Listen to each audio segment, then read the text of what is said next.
Absolutely. The sensation was one of indescribable horror.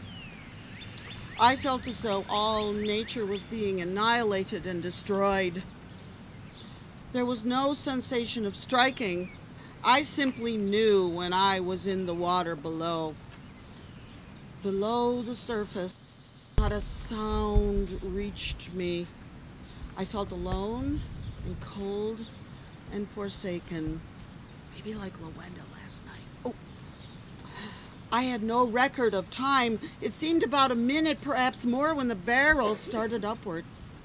It shot up with ferocious velocity. It shot up in the air, some 10 to 15 feet. The barrel came down with a plunge, but unfortunately, in coming to the surface the second time, the barrel came up and over the water that pours over the precipice and was carried back into a cave or a chasm. Here the barrel was picked up like a feather and dashed around in midair. Then it was dropped to the rocks and whirled with the greatest rapidity and then lifted and churned like a dasher in a butter churn. My strength was giving away. I knew where I was, but I was not afraid. I was not afraid.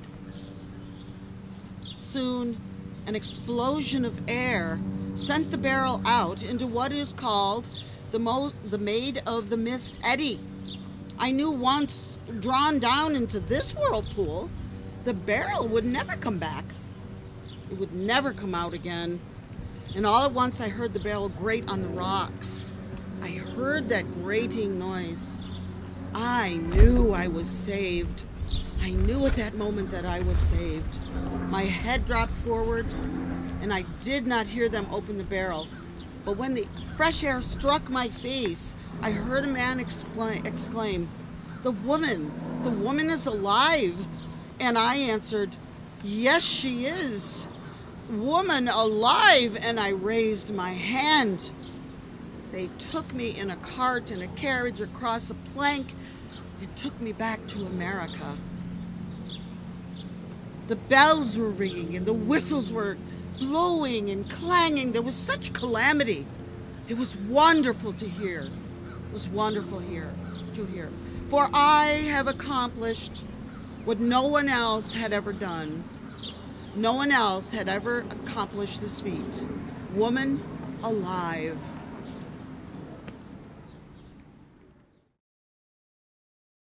Well, Annie was definitely considered a liar, but she was desperate. In those days, women did not own a charge card. Women couldn't own land, nor did she have a military pension nor Social Security. It was on the brink of women's suffragettes. And she knew that she had to go to that Pan American exhibition in 1901, and she was very creative in designing that barrel. Every stave was soaked in oil. Everything was fitted tightly together. And she went over that falls and survived. That barrel subsequently was used for other daredevils. They used the model of her barrel. So, women, take a good look at someone who was considered a liar. But was she really?